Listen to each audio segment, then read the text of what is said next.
تعلیمات غوثیہ میں طریقت کی شرائط۔ میری دعا ہے رب ذوالجلال ہمیں قرآن و سنت کے احکامات اور تعلیمات غوث اعظم رضی اللہ تعالی عنہ سن کر اس پر عمل کی بھی توفیق عطا فرمائے۔ حضور سیدی غوث اعظم رضی اللہ تعالی عنہ آپ کا ولایت کے اندر ایک منفرد مقام ہے، بلکہ خلق کائنات جل جلالہ نے آپ کو تمام اولیاء کی سرداری عطا فرمائی۔ آپ کا اولیاء کے اندر مقام اور مرتبہ ایسے ہے جیسے ہمارے آقا صلی اللہ تعالی علیہ وسلم تمام انبیاء کے سردار ہیں۔ حضور سیدی غوث اعظم رضی اللہ تعالی عنہ تمام اولیاء کے سردار ہیں۔ مقام ولایت کے اندر ایک منفرد مقام کے آپ حامل ہیں۔ آپ کی زندگی کا ایک بہت بڑا حصہ علم دین پڑھنے اور پڑھانے میں گزرا ہے۔ 35 سال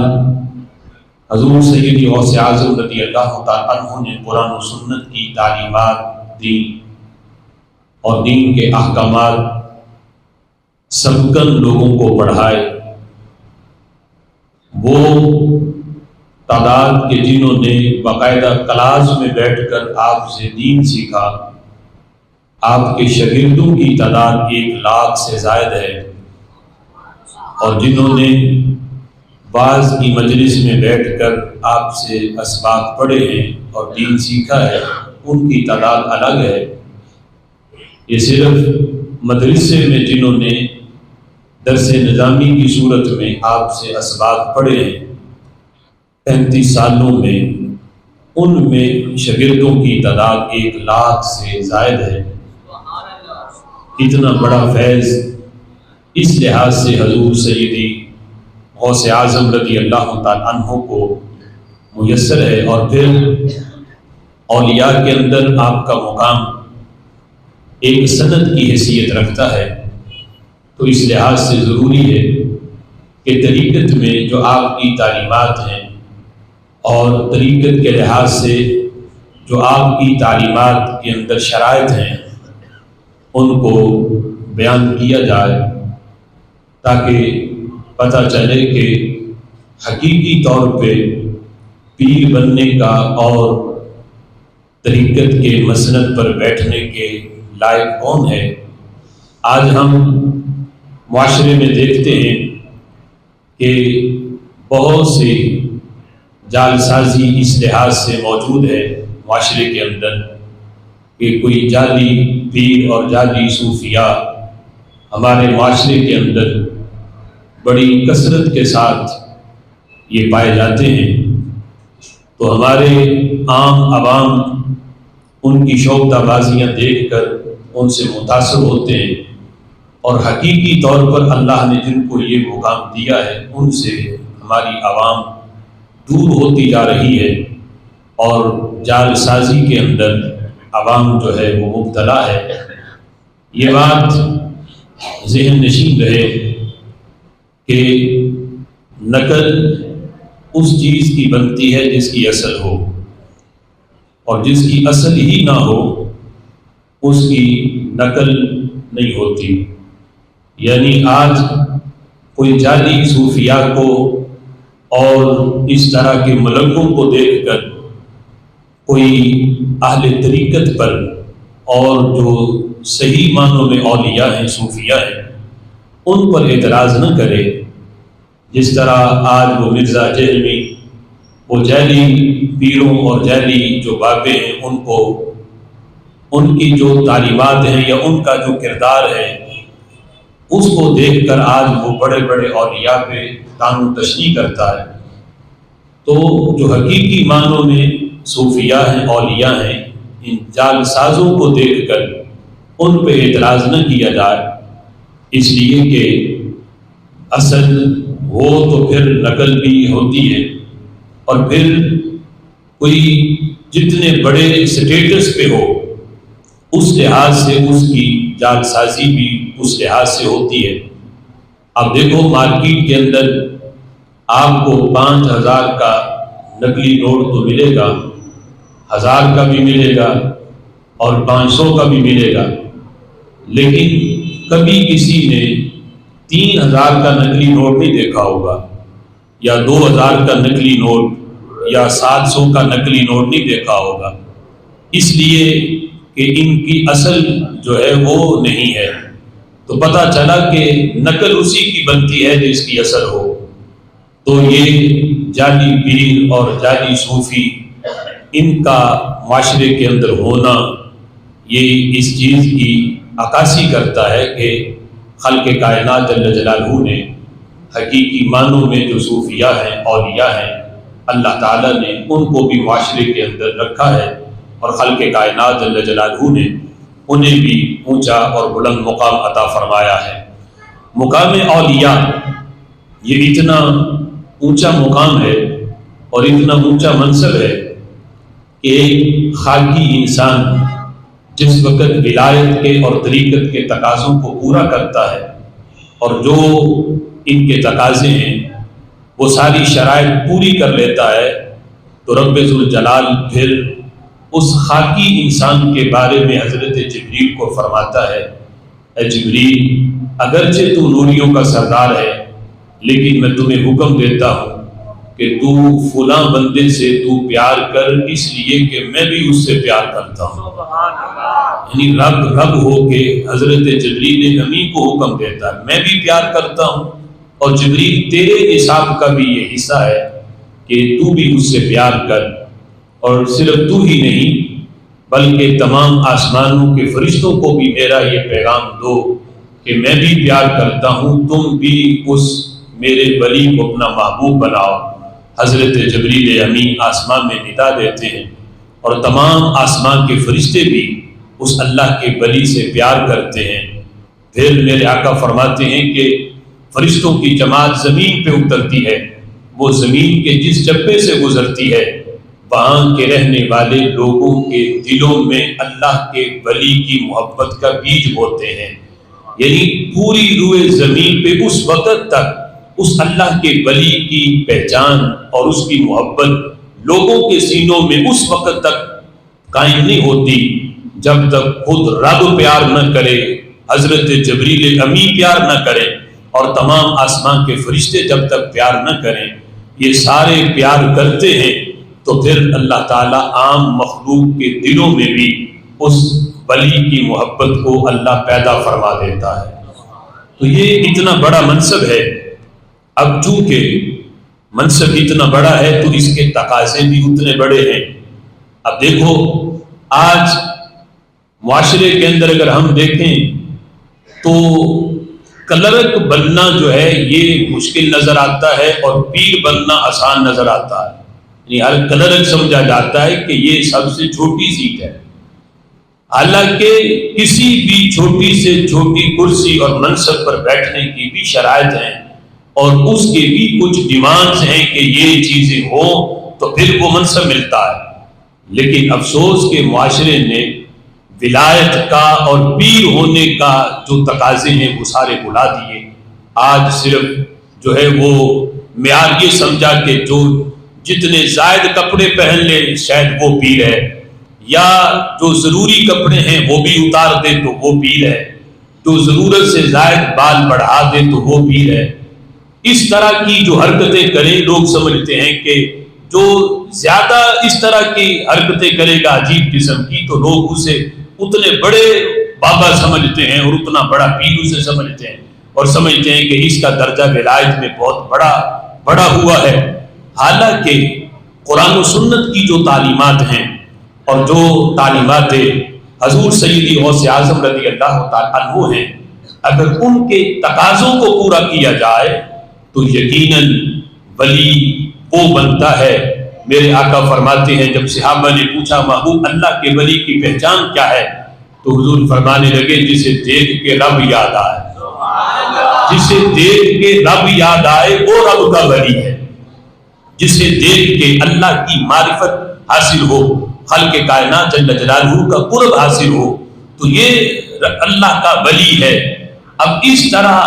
آج معاشرے کے اندر جو صورتحال ہے اور جو تعلیمات حضور سید غوث اعظم رضی اللہ تعالیٰ عنہ ہیں، ان کو دیکھیں تو دونوں متضاد چیزیں نظر آتی ہیں۔ آج حضور سید غوث اعظم رضی اللہ تعالیٰ عنہ پہ جو تان و تشنیع کرتا ہے، یعنی ان کے اوپر کوئی تان کرتا ہے تو تان کرنے سے پہلے ان کی تعلیمات کو پڑھے، پھر پتہ چلے کہ حضور سیدی غوث اعظم رضی اللہ تعالیٰ عنہ وہ ہستی ہے جنہوں نے ساری زندگی قرآن و سنت اور صحابہ اکرام علیہم رضوان اور دین حق کی تعلیمات کا درس اپنے مریدوں کو دیا ہے، اور انہی تعلیمات کی روشنی میں حضور سید غوث اعظم رضی اللہ تعالیٰ عنہ آپ طریقت کے جو شرائط ہیں اور جو تقاضے ہیں ان کو بیان کرتے ہوئے آپ فرماتے ہیں کہ طریقت کے لیے سب سے پہلے عقائد کا درست ہونا یہ ضروری ہے، اور یہ تو بنیادی شرط ہے کہ الذین آمنوا وکانوا یتقون، جو قرآن میں ہے الا ان اولیاء اللہ لا خوف علیہم ولا هم یحزنون، کہ ولی وہ ہے اللہ کے جو اولیاء ہیں نہ وہ ان پہ کوئی غم ہے اور نہ وہ کوئی کسی قسم کا ان پہ کوئی خوف ہے۔ الذین آمنوا، یہ وہ لوگ ہیں جو ایمان لائے، وکانوا یتقون، اور انہوں نے تقوی اختیار کیا۔ آمنو کی تفسیر میں جہاں بھی حضور سید غوث اعظم رضی اللہ تعالیٰ عنہ نے اس کی تفسیر کی ہے تو آپ نے ایمان کی تفسیر اہل سنت و جماعت سے فرمائی ہے، کہ ایمان کا مطلب یہ ہے کہ وہ بندہ عقائد اہل سنت و جماعت پہ ہو۔ آج تو کچھ لوگ ایسے بھی ہیں کہ جو اپنے آپ کو سنی بھی کہتے ہیں، لیکن ان کے عقائد جو اہل سنت کے نظریات ہیں 1400 سال سے، ان سے وہ ہٹ گئے۔ صرف فرمایا نام کا سنی نہ ہو بلکہ وہ عقائد کا بھی سنی ہو اور عملی لحاظ سے بھی وہ سنی ہو۔ صرف یہ نہیں کہ لیبل اپنے ساتھ لگا لینا کہ میں سنی ہوں، اس سے وہ سنی نہیں بن جائے گا، بلکہ سب سے پہلی طریقت کی شرط یہ ہے کہ وہ صحیح العقیدہ اہل سنت و جماعت سے ہو، صحیح العقیدہ سنی ہو۔ یہ وہ پہلی سیڑھی ہے کہ اگر اسی کے اندر خرابی ہو تو بندہ جتنی مرضی عبادتیں کرے، ریاضتیں کرے، مجاہدے کرے، وہ ولایت کی سیڑھی کو چھو بھی نہیں سکتا۔ چاہے جائے کہ ولایت کی پہلی سیڑھی پہ قدم رکھے، ولایت کی سیڑھی کے وہ قریب بھی نہیں آ سکتا، اس لیے کہ ولایت کی سیڑھی پہ چڑھنا اور اس کے منازل کو طے کرنا، اس کی سب سے پہلی شرط یہ ہے کہ بندہ صحیح العقیدہ مومن ہو۔ ایمان شرط ہے، پھر ایمان میں آ کر وہ مجاہدے کرے، ریاضتیں کرے، تو خلق کائنات جل جلالہ جتنے وہ مجاہدے کرتا جائے گا اللہ ولایت میں اونچا مقام عطا فرماتا جائے گا۔ تو فرمایا سب سے پہلی شرط یہ ہے کہ عقائد کے لحاظ سے وہ صحیح العقیدہ سنی ہو، اور عقیدہ درست ہونے کے بعد تعلیمات غوثیہ کے اندر طریقت کی پہلی شرط، عقائد تو ضروری ہے ہی، ان کے بعد جو پہلی شرط ہے ایک پیر بننے کے لیے، ولی بننے کے لیے، اور طریقت کی مسند پر بیٹھنے کے لیے، اور لوگوں کو اپنے حلقہ مریدین میں داخل کرنے کے لیے جو سب سے پہلی شرط ہے تعلیمات غوثیہ میں، حضور سید غوث اعظم رضی اللہ تعالیٰ عنہ فرماتے ہیں وہ پہلی شرط مجاہدہ ہے۔ مجاہدہ جس کو اللہ تعالیٰ نے قرآن مجید فرقان حمید میں بھی بیان کیا، اللہ فرماتا ہے والذین جاہدوا فینا لنہدینہم سبلنا، وہ لوگ جو کوشش کرتے ہیں، جہد کا معنی کوشش کرنا، والذین جاہدوا وہ لوگ جو کوشش کرتے ہیں، فینا ہماری ذات میں، ہم تک پہنچنے کے لیے، اللہ فرماتا میرے تک آنے کے لیے، مجھے پانے کے لیے جو کوشش کرتے ہیں، لنہدینہم سبلنا، ہم ایک نہیں، ہم اس کے لیے کئی راستے بنا دیتے ہیں۔ جو ہمیں پانے کی کوشش کرے، اس میں مجاہدہ کرے، اس میں کوشش کرے، ہمیں حاصل کرنے کے لیے، مجھے پانے کے لیے، اللہ فرماتا ہے لنہدینہم سبلنا، تو پھر ہم اس کے لیے کئی راستے بنا دیتے ہیں۔ مجاہدہ کے لیے مراقبہ ضروری ہے۔ اب یہ صوفیہ کی اصطلاح ہے، اور حضور سیدی غوث اعظم رضی اللہ تعالیٰ عنہ نے یہ بھی فرمایا کہ وہ بندہ پیر ہی نہیں بنتا جب تک اسے صوفیہ کی اصطلاح نہ آتی ہو۔ اب ایک بندہ بہت بڑا پیر ہو، ہزاروں اس کے مرید ہوں، اور اسے پوچھا جائے کہ مجاہدہ کیا ہے،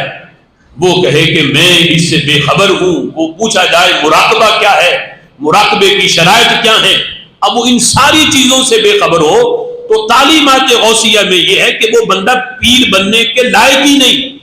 کہ پیر بننے کے لیے یہ بھی ضروری ہے کہ جو صوفیہ کی اصطلاحات ہیں تصوف میں،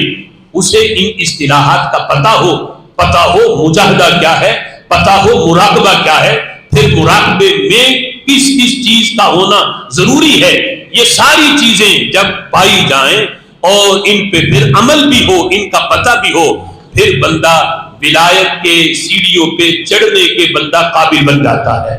تو فرمایا کہ مجاہدے کے لیے مراقبہ ضروری ہے، اور مراقبہ عام طور پہ ہم مراقبہ یہ سمجھتے ہیں کہ کوئی بندہ سر جھکا کے آنکھیں بند کر کے بیٹھ جائے تو یہ مراقبہ ہے۔ اگرچہ یہ مراقبے کی ایک ظاہری کیفیت ہے کہ صوفیہ اگر اس انداز میں بیٹھے تو ہم اس کو مراقبے سے تعبیر کرتے کہ فلاں مراقبہ کر رہا تھا، حالانکہ مراقبے کے اندر پھر مزید 4 شرطیں ہیں، اور ان میں سے پہلی شرط یہ ہے، حضور سیدی غوث اعظم رضی اللہ تعالیٰ عنہ فرماتے ہیں پہلی شرط مراقبے کی یہ ہے الوہیت کا علم ہونا، اللہ کی ذات کا علم، اس کی صفات کا علم، اللہ کی ذات کے بارے میں عقیدہ کیا ہونا چاہیے، وہ واجب الوجود ہے، وہ مستحق عبادت ہے۔ واجب الوجود کا معنی کیا ہے؟ اللہ کے ولی کو یہ پتہ ہونا چاہیے، اس پیر کو یہ پتہ ہونا چاہیے اللہ تعالیٰ کی ذات کے بارے میں، اس کی صفات کے بارے میں مومن کا عقیدہ کیا ہے۔ اور علم کلام کے اندر سب سے مشکل ترین جو عقائد کے لحاظ سے جو باب ہے وہ عقائد اللہ تعالیٰ کی ذات کے بارے میں ہیں، اور اگر اس سے ہی بندہ بے خبر ہے جو بنیادی چیز ہے مراقبے کی، اور وہ بندہ کہے کہ میں پیر ہوں، تو اسے اپنے گریبان میں جھانکنا چاہیے کہ پیر بننے کی جو سب سے پہلی سیڑھی پہ قدم رکھنے کے بندہ قابل تب بنتا ہے جب بندہ مجاہدہ کرے، اور مجاہدے کے اندر مراقبہ ہے، اور مراقبے کی پہلی چیز جو ہے وہ الوہیت کا علم ہونا ہے۔ فرمایا وہ جانتا ہو کہ رب ذوالجلال کی ذات کے بارے میں، صفات کے بارے میں عقیدہ کیا ہونا چاہیے۔ اور دوسرے نمبر پر فرمایا شرط یہ ہے مراقبے کی کہ وہ اس کیفیت کو یعنی بنائے، جب بندے کو علم ہوگا اللہ کی صفات کے بارے میں، تو پھر حدیث میں آتا ہے نا کہ جب پوچھا گیا حدیث جبریل میں کہ محبوب بتاؤ احسان کیا ہے، تو میرے آقا فرماتے ہیں احسان یہ ہے کہ تو اللہ کی عبادت یوں کر جس طرح تو رب کو دیکھ رہا ہے، اور اگر یہ تصور تو نہیں باندھ سکتا تو پھر یہ تو باندھ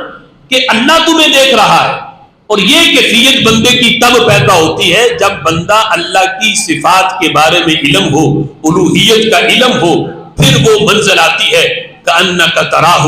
کہ تو اپنے رب کی عبادت یوں کر جس طرح تو اللہ کو دیکھ رہا ہے۔ اب اس کیفیت کو پیدا کرنا یہ بھی بڑا مشکل ہے، لیکن اس سے بھی مشکل ترین مرحلہ یہ ہے کہ اس کیفیت کے پیدا ہو جانے کے بعد پھر اس کو برقرار رکھنا، اور برقرار بندہ تب رکھ سکتا ہے جب شیطان کے حملوں سے بچے۔ اور مراقبے کی دوسری شرط یہ ہے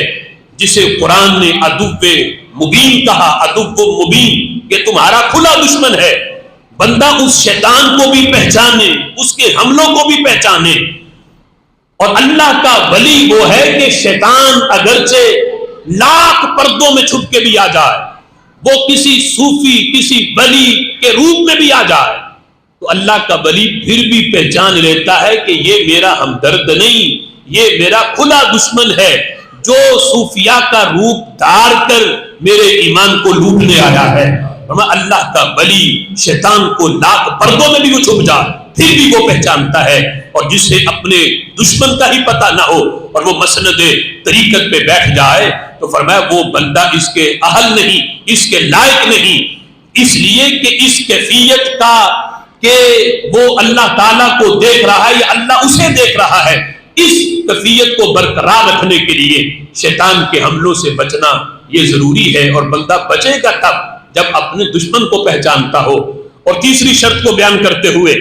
حضور سیدی غوث اعظم فرماتے ہیں نفس امارہ کے حملوں سے بچنا۔ ایک ہے شیطان جو باہر کا دشمن ہے، ایک دشمن بندے کے اندر ہے جسے نفس امارہ کہا جاتا ہے، یہ بندے کا باطنی دشمن ہے۔ ظاہری دشمن سے بھی بچے اور باطنی دشمن سے بھی بچے، یہ تیسری شرط ہے۔ اور چوتھی شرط یہ ہے، حضور سیدی غوث اعظم فرماتے ہیں مسلمان ہونے کا جو تقاضا ہے وہ سارا پورا کرے، نماز 5 وقت کی پڑھے جو فرض ہے، روزے دار ہو، حج فرض ہے تو حج کرے، زکات فرض ہے تو زکات دے۔ لیکن افسوس کہ آج اگر دیکھا جائے بڑے بڑے آستانوں کے پیر اتنا مال ہونے کے باوجود وہ سمجھتے ہیں کہ شاید زکات تو مریدوں نے دینی ہے، پیروں کو تو ویسے ہی زکات معاف ہے، الا ماشاءاللہ کسی کا یہ ذہن بن جائے تو وہ زکات کے طور پہ مال دیتا ہو، وگرنہ آج کے پیروں کا تو ذہن یہ بن چکا بس قبول کرنا ہے، دینا نہیں۔ حالانکہ تصوف کے اندر نذرانے قبول کرنا اگرچہ اس کو جائز رکھا گیا، لیکن کس حد تک؟ یہ نہیں کہ قبول کر کے تجوریاں بری جائیں، قبول کر کے تو جائیدادیں بنائی جائیں، قبول کر کے تو محلات بنائے جائیں۔ تصوف میں نذرانہ قبول کرنے کا مطلب یہ ہے ادھر سے قبول کیا ہے،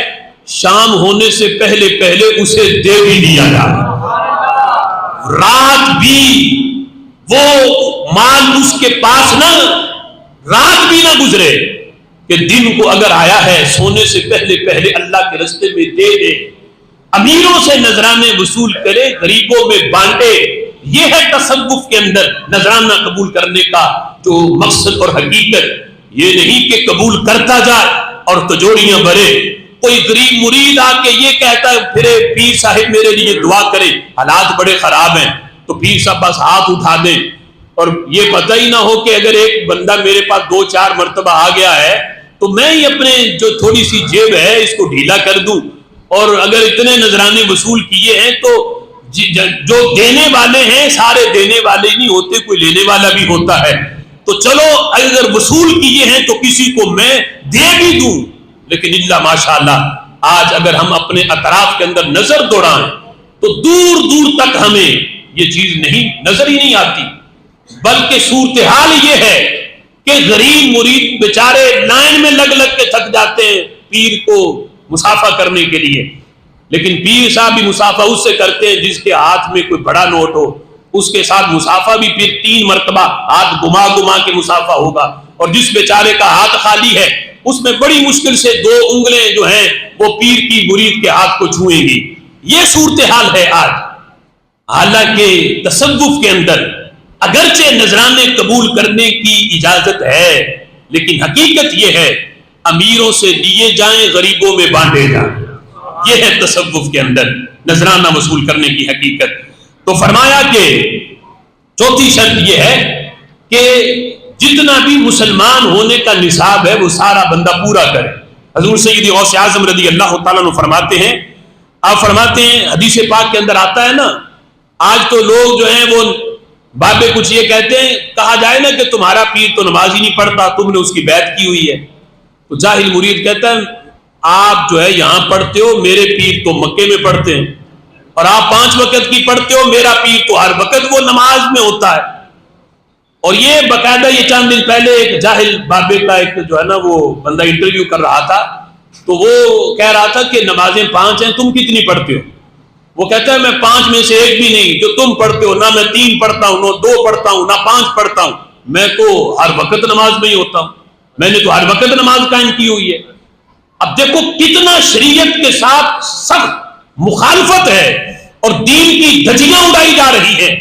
اور ہمارے جاہل لوگ جو ہیں وہ پیروں کے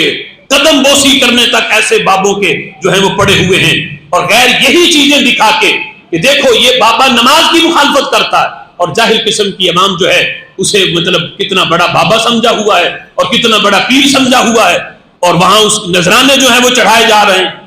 حالانکہ ایک صحابی نماز پڑھنے کے لیے آئے، نماز پڑھی لیکن جلدی جلدی پڑھی، تعدیل ارکان پورے نہ کیے، تو تو میرے محبوب نے بلا لیا،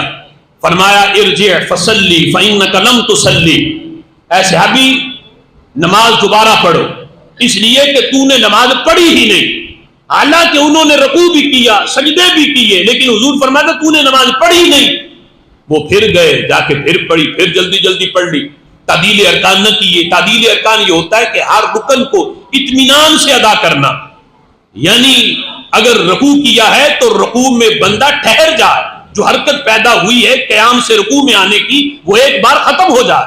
پھر رکوع سے بالکل سیدھا کھڑا ہو اور ایک دفعہ جسم ساکن ہو، پھر سجدے میں جائے، دو سجدوں کے درمیان بالکل سیدھا بیٹھے اور حرکت ختم ہو جسم کی، پھر دوسرے سجدے میں جائے، یہ ہے تعدیل ارکان۔ اور اگر بندہ دونوں سجدوں کے درمیان بالکل سیدھا ہو کے بیٹھے ہی نہ، دڑم سے دوسرا سجدہ، تو یہ اس انداز میں اسے ابھی نے جب نماز پڑھی، نئے نئے اسلام کے اندر آئے تھے تو ابھی یہ سارے احکامات سیکھے نا، تو حضور نے فرمایا تو نے نماز پڑھی ہی نہیں، نماز ہی کی نفی کر دی، تو نے نماز پڑھی نہیں، حالانکہ رکوع بھی تھا، قیام بھی تھا، سجدے بھی تھے، پھر بھی فرمایا کہ نماز پڑھی نہیں۔ پھر محبوب نے انہیں نماز پڑھنے کا طریقہ بتایا کہ یوں نماز پڑھو۔ اب وہ جس نے رکوع بھی کیا، سجدہ بھی کیا، حضور اسے فرماتے ہیں تو نے نماز پڑھی نہیں۔ اور یہ کیسا جاہل پیر ہے جو کہے کہ میں دل کی نماز پڑھتا ہوں۔ کسی صحابی نے دل کی نہیں پڑھی، ظاہری اعضاء سے پڑھی ہے۔ آج اگر کوئی جاہل پیر یہ کہے کہ میں نے دل کی نماز قائم کی ہوئی ہے تو اس کی بیعت کرنے سے بجائے اسے 100 جوتے لگاؤ کہ جب کسی نبی نے دل کی نہیں پڑھی، کسی صحابی نے دل کی نہیں پڑھی، ظاہری اعضاء سے پڑھی ہے، کیا تو مولا علی سے بڑھ کے ہے؟ کیا تو حضرت امام حسین رضی اللہ تعالی عنہ سے بڑا تیرا مقام ہے کہ تو کہتا ہے کہ میں ظاہری نماز نہیں پڑھتا، میں دل کی پڑھتا ہوں؟ لہٰذا یہ ضرورت ہے کہ اپنے اولیاء کی، اسلاف کی جو تعلیمات ہیں ان کو سیکھا بھی جائے، ان کو اجاگر بھی کیا جائے۔ اور اگر کوئی جاہل مرزا جہلمی جیسا اس طرح کے بابے دکھا کے ہم پہ اعتراض کرے تو فوراً کہو ہمارا ایسے بابوں سے کوئی تعلق نہیں، ہم خود ان کے خلاف ہیں۔ نہ ہمارا مسلک، نہ اولیاء کی تعلیمات، نہ صوفیاء کی تعلیمات ہرگز اجازت نہیں دیتی، بلکہ اگر کوئی پانی پہ چل کے بھی دکھا دے، ہوا میں اڑ کے دکھا دے، محبوب کی سنت کا تارک ہو تو ہم اس کے اس عمل کو استدراج کو کہہ سکتے ہیں، کرامت نہیں کہہ سکتے۔ کرامت وہ ہے جو دین کے تمام احکامات پہ بھی عمل کرتا ہو، نبی کی شریعت پہ بھی چلتا ہو۔ ایسے بابوں سے کوئی تعلق نہیں۔ اب دیکھو نبی پاک صلی اللہ تعالی علیہ وسلم نے جو سکھایا صحابہ کو، صحابہ کے بعد یہ تعلیمات حضور سیدی غوث اعظم رضی اللہ تعالی عنہ نے اپنے مریدوں کو دی، اور باقاعدہ آپ کی کتابوں کے اندر یہ تعلیمات موجود ہیں۔ اور فرمایا یہ مجاہدہ پہلی سیڑھی ہے، پھر مجاہدے کے اندر مراقبہ ہے، اس کے اندر پھر 4 شرطیں ہیں۔ فرمایا یہ پہلی سیڑھی ہے، یہ ساری چیزیں پائی جائیں تو پھر بندہ ولایت کی پہلی سیڑھی پہ قدم رکھنے کے قابل بنتا۔ یہ نہیں کہ ولی بن جاتا ہے، مقام ولایت تو ابھی اس سے کہیں دور ہے۔ فرمایا یہ صرف ولایت کی سیڑھی پہ قدم رکھنے کے قابل بن جاتا ہے۔ اب دیکھو حضور سیدی غوث اعظم رضی اللہ تعالی عنہ نے جو دوسری شرط اس لحاظ میں بیان کی طریقت کی شرائط کے اندر، وہ توکل ہے۔ توکل یہ ہے، یہ نہیں کہ بندہ ہاتھ پہ ہاتھ دھر کے اور پیر بن کے چارپائی پہ بیٹھ جائے کہ نذرانے آئیں گے تو گھر چلے گا، میں نے خود کچھ نہیں کرنا، یہ توکل نہیں۔ توکل یہ ہے کہ اسباب پیدا کرے رزق کمانے کے، پھر بھروسہ رب کی ذات پہ کرے۔ اور توکل یہ ہے کہ اس بات پہ کامل یقین ہو کہ جو میری قسمت میں لکھا نہیں وہ مجھے ملنا نہیں، اور جو لکھا ہے وہ مل کے ضرور رہے گا۔ حدیث پاک میں آتا ہے، میرے آقا فرماتے ہیں جو رزق اللہ نے کسی بندے کی تقدیر میں لکھ دیا، جب تک وہ کھا نہ لے اسے موت نہیں آئے گی، جب تک وہ کھا نہ لے، جتنا لکھا ہے۔ یہ بندہ بات اپنے ذہن میں بٹھا لے تو خدا کی قسم پھر وہ کبھی سود نہیں کھائے گا، کبھی کسی کا حق نہیں کھائے گا، کبھی کسی کا مال نہیں چھینے گا، کہ جو میری تقدیر میں لکھا ہوا ہے وہ مجھے ملنا ہی ملنا ہے۔ ہاں اس میں دیر ہو سکتی ہے، دیر سے مل سکتا ہے، لیکن جتنا میری قسمت میں لکھا ہے وہ مجھے ملے گا۔ ہاں بندہ سود کی صورت میں وہ جلدی وصول کر لے گا تو ہو سکتا ہے دنیا سے جلدی جانا پڑ جائے، اور اگر آہستہ آہستہ، اب ایک اللہ کے ولی تھے نا، بھوک ایک روٹی کی ہوتی تو آدھی کھاتے، پوچھا گیا آدھی کیوں کھاتے ہو؟ تو کہا جتنا اللہ نے میری تقدیر میں لکھا، جب تک میں کھا نہیں لوں گا میں دنیا سے نہیں جاؤں گا، تو میں تھوڑا تھوڑا کھاتا ہوں تاکہ جو لکھا ہے میں آہستہ آہستہ کر کے کھاؤں، اللہ عمر بھی لمبی ہے۔ اب یہ ان کا ایک اپنا طریقہ تھا، اللہ کے جو اللہ نے وقت طے کیا ہوا ہے اس وقت کے تحت بندے نے دنیا سے جانا ہے۔ لیکن جو اس انداز میں ادھر سے جو ہے وہ مال کسی کا چھین لیا، کوئی سودی کاروبار کر کے بندہ جو ہے وہ سالوں کی بجائے دنوں میں ترقی کرنے کی کوشش کرتا ہے، تو اسے سوچنا چاہیے کہ جتنا اللہ نے لکھا ہے قسمت میں یہ مل کے ہی رہنا ہے، اس سے پہلے بندے کو موت نہیں آئے گی۔ اور اس کے لیے بندہ ایسا بھی نہ کرے کہ توکل یہ کرے کہ گھر میں چپ کر کے بیٹھ جائے اور اللہ کی ذات پہ بھروسہ کر لے کہ اللہ نے دینا ہی دینا ہے۔ توکل یہ ہے کہ بندہ اسباب پیدا کرے، رزق کمانے کے کوشش کرے،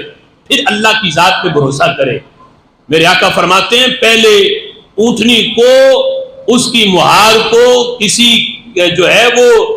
چیز کے ساتھ باندھو، باندھ کے پھر اللہ کی ذات پہ توکل کرو۔ یہ نہیں کہ اس کو کھلے میدان میں چھوڑ کے اللہ کی ذات پہ بھروسہ کرو، ورنہ یہ بھروسہ نہیں، پہلے اس کو باندھو پھر بھروسہ کرو کہ اللہ اس کی حفاظت کرے گا، یہ ہے توکل۔ اور سورہ مریم کے اندر اللہ تعالیٰ نے جس وقت حضرت عیسیٰ علیہ السلام کی پیدائش کا وقت قریب تھا تو حضرت مریم جس وقت آئیں ایک پہاڑی پہ تو اللہ کی بارگاہ میں کہا کہ یہاں تو کسی اس حالت میں جب ولادت کا وقت قریب ہے تو کوئی عورت پاس ہونی چاہیے، نہ کوئی عورت ہے نہ کوئی مدد کے لیے۔ تو اللہ تعالیٰ نے پہاڑی کے پاس ہی دریا کا رخ موڑا اور پانی بھی قریب کر دیا، اور ایک خشک تنا اللہ تعالیٰ نے فوراً اس کھجور کے تنے کو سرسبز کیا، اس پہ پھل لگایا، حالانکہ موسم پھل کا نہیں تھا، کھجور کا جو ہے وہ پھل لگا، اور اللہ نے فرمایا کہ اے مریم اسے اب جو ہے قریب ہو کے اسے حرکت دو، حرکت دو گی تو تازہ پھل تمہارے پاس گرے گا۔ اب امام راضی نے اس کی تفسیر میں لکھا کہ جو رب بغیر موسم کے خشک تنے کو فوراً سرسبز کرے اور فوراً تازہ پھل لگائے، کیا وہ پھل گرا کے حضرت مریم کے قریب نہیں کر سکتا تھا؟ قادر تھا اللہ اس بات پہ بھی، لیکن اللہ نے حکم اس لیے دیا، اللہ بتانا چاہتا ہے کہ اے بندے تھوڑا سا ہاتھ تجھے بھی ہلانا پڑے گا۔ توکل یہ ہے کہ ہاتھ تم بھی ہلاؤ پھر اللہ کی ذات پہ توکل کرو، یہ نہیں کہ بندہ ہاتھ باندھ لے اور کہے کہ میں اللہ کی ذات پہ توکل کرتا ہوں، یہ توکل نہیں۔ اپنی وسعت اور طاقت کے مطابق بندہ کوشش بھی کرے، پھر اللہ کی ذات پہ توکل کرے، اللہ رزق بھی دیتا ہے اور اللہ اس میں برکت بھی عطا فرماتا ہے۔ تعلیمات غوثیہ کے اندر تیسری شرط حسن اخلاق ہے، فرمایا جو مسند طریقت پہ بیٹھے ولی ہو پیر ہو اس کے اندر یہ خوبی بھی ہو کہ اس کا اخلاق اچھا ہو۔ محبوب سے پوچھا گیا ای المؤمنین افضل، سب سے اچھا مومن کون سا ہے، افضل مومن کون سا ہے؟ میرے آقا فرماتے احسنہم خلقا، جس کا حسن اخلاق سب سے اچھا ہو، اخلاق اچھا ہو، وہ تم میں سب سے بہترین مومن ہے۔ تو فرمایا پیر تنگ دل نہ ہو اور سخت رویہ نہ ہو، بلکہ تعلیمات صوفیاء کی روشنی میں تو یہ ہے کہ پیر کی صفات بیان کرتے ہوئے یہاں تک صوفیاء نے کہا کہ پیر تو سورج جیسا ہونا چاہیے، پیر تو زمین جیسا ہونا چاہیے، اور یہاں سے بھی کچھ جاہلوں نے غلط مطلب نکالا کہ سورج جیسا ہونے کا اور زمین جیسا ہونے کا مطلب یہ ہے کہ جس طرح سورج کا کوئی مذہب نہیں ہوتا اور زمین کا کوئی مذہب نہیں ہوتا تو صوفی کا بھی کوئی مذہب نہیں ہوتا،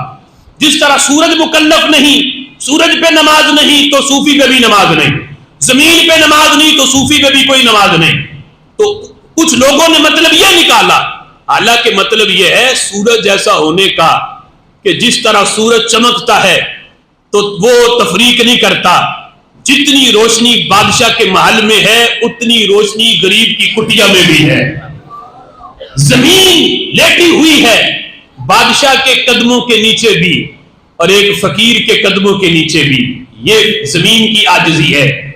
فقیر بھی، پیر جو ہے، صوفی جو ہے، وہ بھی اس طرح کا عاجز ہو.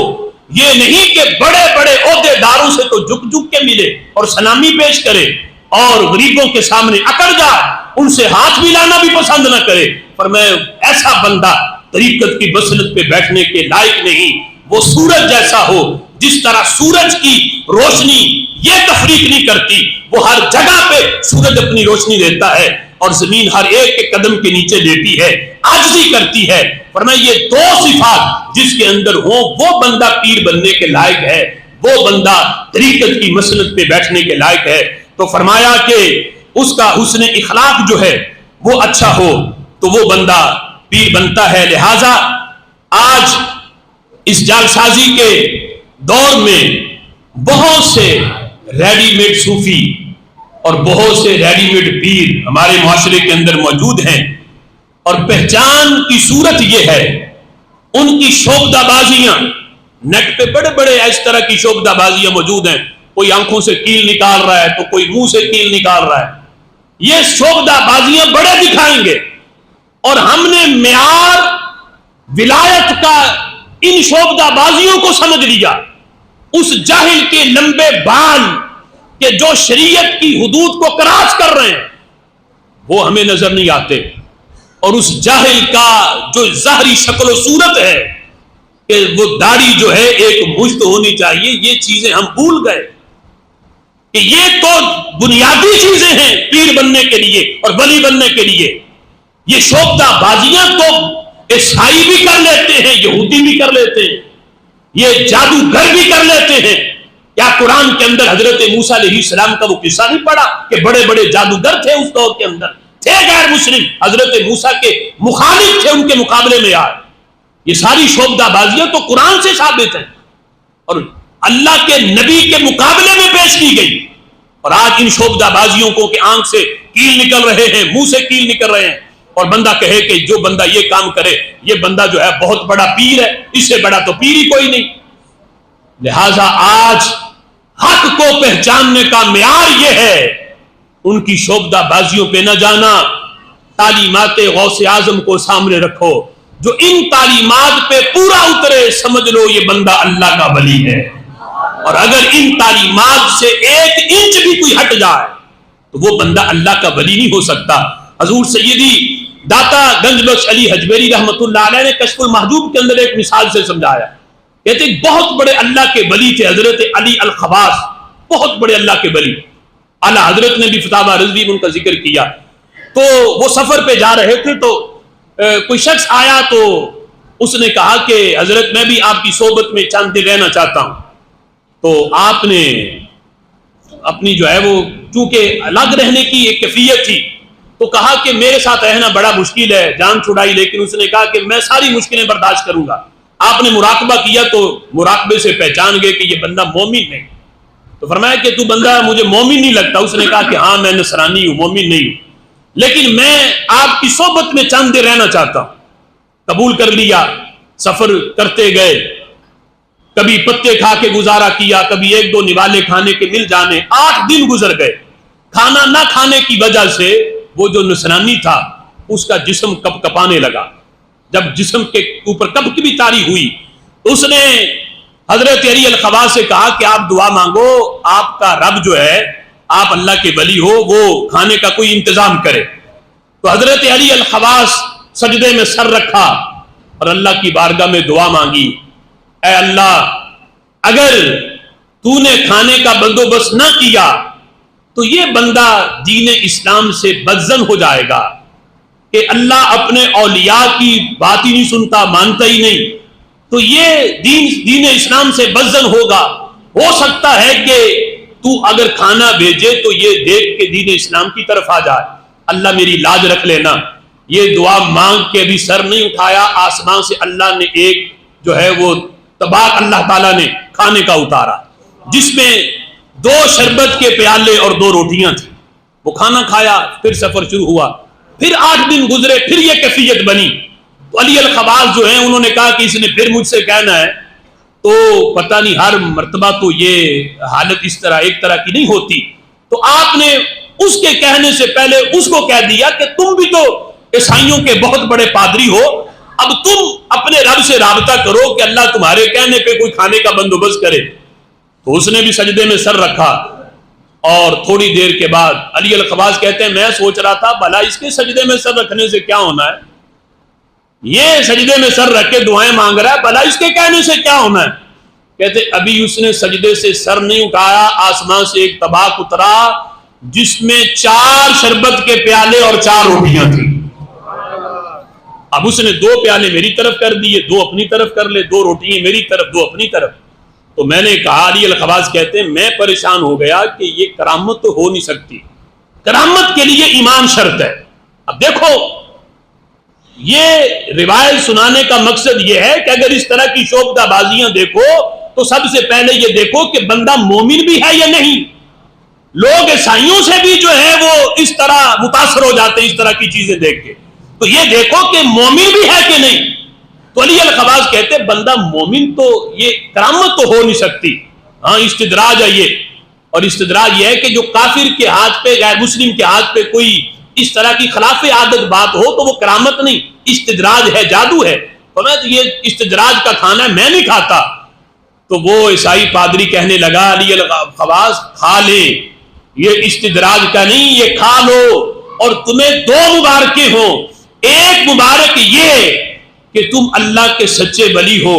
اور دوسری مبارک یہ کہ دین اسلام سچا دین ہے، ہاتھ آگے بڑھاؤ اور مجھے دین اسلام کے اندر داخل کرو۔ علی الخواص نے پوچھا بتا تو صحیح تو نے سجدے میں دعا کیا مانگی؟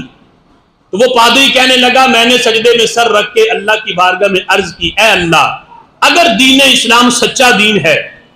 تو پھر 2 شربت کے پیالے اور 2 روٹیاں آسمان سے نازل کر، اور اگر علی الخواص تیرا سچا ولی ہے تو اس کے صدقے 2 پیالے اور عطا کر، تو تجھے مبارک ہو، تو اللہ کا سچا ولی بھی ہے اور دین اسلام سچا دین بھی ہے۔ داتا صاحب یہ روایت کشف المحجوب میں بیان کر کے کہتے ہیں لوگوں، علی الخواص جیسا بندہ اس پادری کا یہ منظر دیکھ کے وہ پریشان ہو گئے کہ یہ کرامت ہے یا استدراج،